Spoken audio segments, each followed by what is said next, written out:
comme on va commencer avec la notation.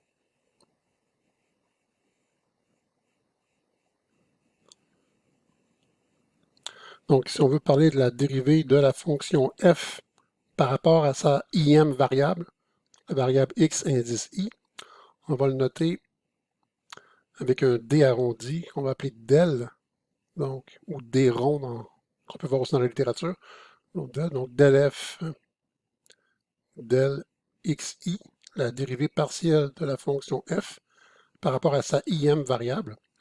Donc ça, c'est la notation la plus courante, mais on pourrait aussi en avoir d'autres. Donc, ce serait identiquement égal à f indice xi.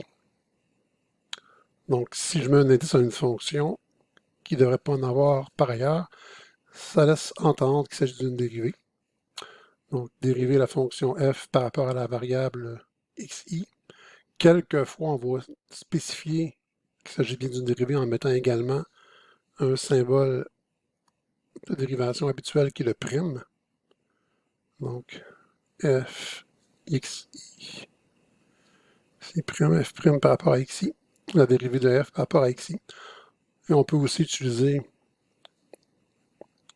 quelque chose qu'on regarde plutôt pour la théorie des équations différentielles habituellement, mais on peut quand même le prendre. Donc, l'opérateur de dérivation, grand D, xi, donc dérivé par rapport à xi de la fonction f. L'interprétation géométrique. Donc, si on regarde notre dessin qui est ici, ce qui est illustré, c'est la dérivée partielle de la fonction f par rapport à x en y égale 5. Donc, j'ai mon axe des y ici. Je vais couper l'axe des y par un plan qui est parallèle au plan des xz. C'est comme si je prenais le plan ici qui est à 0 habituellement, que je l'avance à y égale 5. Je prends une coupe de ma fonction, ce qui va me faire une trace qui est ici. Puis je vais en un x particulier, donc mon axe des x, c'est l'axe qui sort ici. Je vais en x particulier et je calcule la pente de la tangente à la courbe qui était la trace dans l'intersection ici là, du plan et de la surface, au point x0 donné. Donc, ce qu'on pourrait écrire, c'est ici. Donc, la dérivée partielle de f par rapport à la variable x, évaluée pour un certain x0, y égale 4. Donc, ce qu'on vient de dire, on coupe perpendiculairement l'axe des y par un plan parallèle au plan des xz et on évalue la dérivée en x égale x0. Voilà. Mais en fait, à quoi correspond une dérivée partielle? Bien, tout simplement, si l'opération consiste à dériver la fonction comme si seulement xi était une variable, les autres étant considérées comme des constantes. Par exemple, si on a la relation ou la fonction p égale nrt sur v, donc il y a deux variables t et v, n et r sont déjà des constantes. Si je veux faire del p par rapport à t, donc la dérivée partielle de la fonction p par rapport à sa variable t, c'est comme si nr et v étaient des constantes, donc c'est comme si j'avais la constante nr sur v qui multiplie t. Qu'est-ce que ça viendrait à dire? Ça, l'étape que je vais faire là, on ne l'écrit pas habituellement. Mais si on veut, dans un premier temps, spécifier un petit peu plus les choses, on pourrait dire que c'est comme la dérivée partielle par rapport à la variable t de la fonction constituée de la constante nr sur v fois la partie fonction ou la variable t.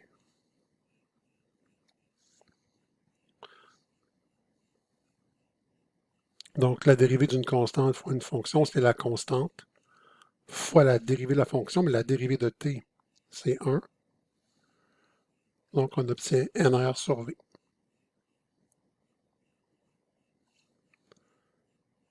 Voilà. Maintenant, si on voulait dériver la fonction p égale nrt sur v par rapport à la variable v, ben, ce serait la dérivée partielle par rapport à V. Donc, encore une fois, cette étape-là, on ne l'écrit pas habituellement. Donc, c'est comme si je considérais ici que N, R et T sont des constantes, puis que V est une variable. Je pourrais l'exhiber en écrivant ça ici. Donc, c'est comme si j'avais la constante NR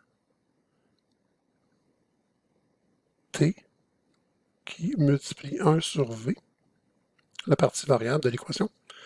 Donc, ça sera égal à la constante nRT fois la dérivée de 1 sur V qui est moins 1 sur V carré.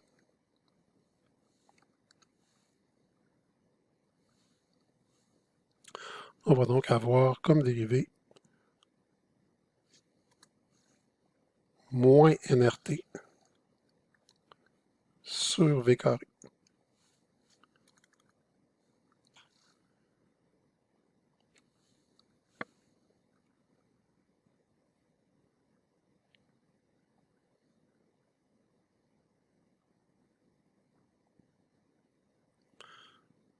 Donc, un deuxième exemple, avec une évaluation d'un point particulier. Ici, on a une fonction de 3 variables indépendantes, donc W qui varie selon X, Y et Z. Puis on va vouloir connaître la valeur des dérivées qui suivent au point 1, 2, 0. Donc la dérivée de W par rapport à X évaluée en 1, 2, 0. Ce sera égal à quoi? Je dérive mon expression en considérant que X est une constante et que que X est une variable et que Y et Z sont des constantes. Donc si X est la variable et que Y et Z sont des constantes, si j'ai la constante Y qui va multiplier x2, donc la dérivée va être la constante y fois la dérivée de x2, 2xy. Puis ici, je n'ai pas de x, donc ce n'est qu'une constante. Quand je dérive par rapport à x, et la dérivée d'une constante, c'est 0. Donc la dérivée par rapport à x ne vaut que 2xy que j'évalue au point 1, 2, 0.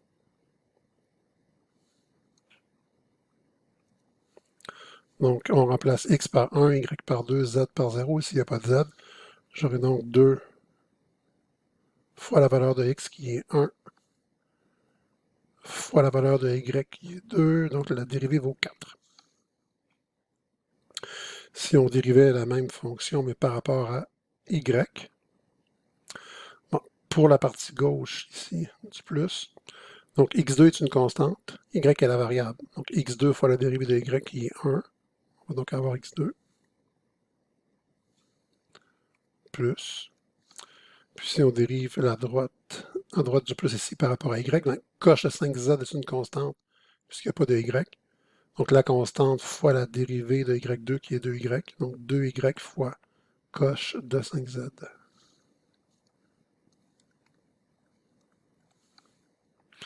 Et mon expression sera à évaluer au point 1, 2, 0. On va donc avoir 1 au carré plus 2 fois la valeur de y qui est 2 fois coche de 5 fois 0 qui est 0.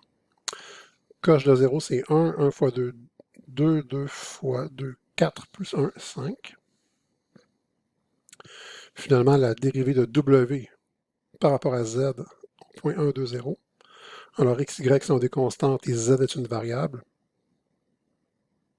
Si x et y sont des constantes, x de y est une constante et la dérivée d'une constante, c'est 0. Ici, y2 sera une constante qui va multiplier la dérivée de cosh de 5z qui sera sinh de 5z fois la dérivée de 5z qui est 5. Donc 5y2 sinh de 5z.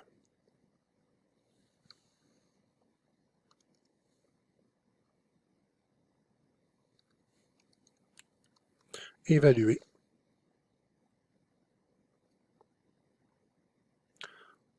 au point 1, 2, 0. On va donc avoir 5 fois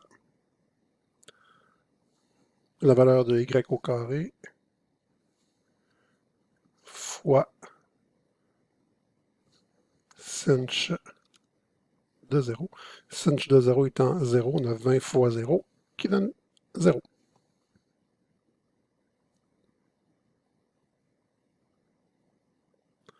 C'est pas plus compliqué que ça, faire des dérivées partielles. Des dérivées partielles, on dérive de manière standard par rapport à notre variable en considérant les autres variables de la fonction comme étant des constantes.